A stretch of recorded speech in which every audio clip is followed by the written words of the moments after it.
Workshop Wednesday Rewind with Dr. KiKi. What advice would you give math teachers in this technology paradigm shift that are not accustomed to having to access technology resources?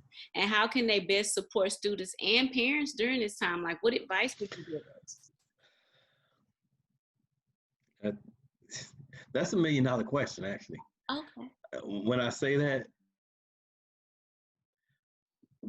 there's a learning curve for all of us right now. We were forced into this, right? None of us really chose this path unless you chose to do online learning some years ago. I would say the overwhelming majority of students did not choose a platform, and the teachers didn't choose a platform for virtual learning or distant learning. With that being said, there are a lot of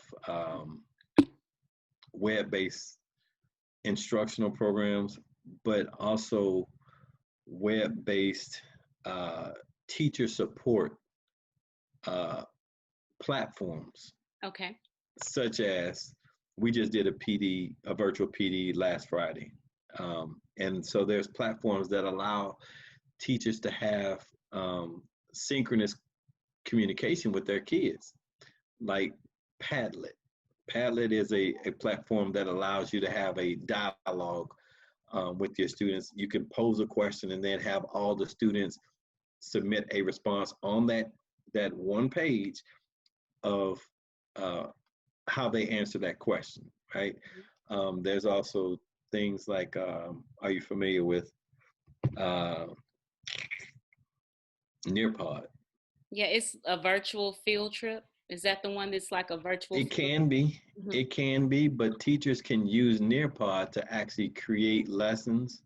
They can actually like record a video and then put the video in an activity to where after they watch the video, you can give them like multiple choice questions. You can give them open-ended questions.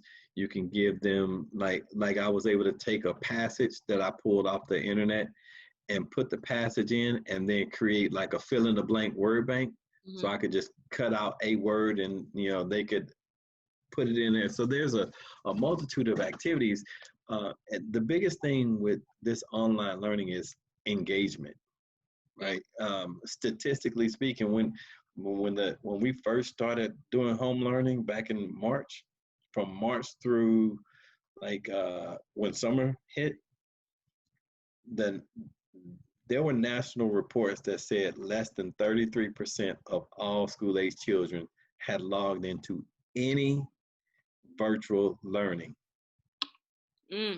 From the time they stopped going to school in March till summer school, less than 33% of all students. And a lot of that had to do with the technology gap, but some of it had to do with we as teachers didn't really have a clear idea of how to maneuver in this world, and therefore our instruction or what we were putting in there was very monotonous and unappealing to students who would otherwise be engaged in a face-to-face instruction.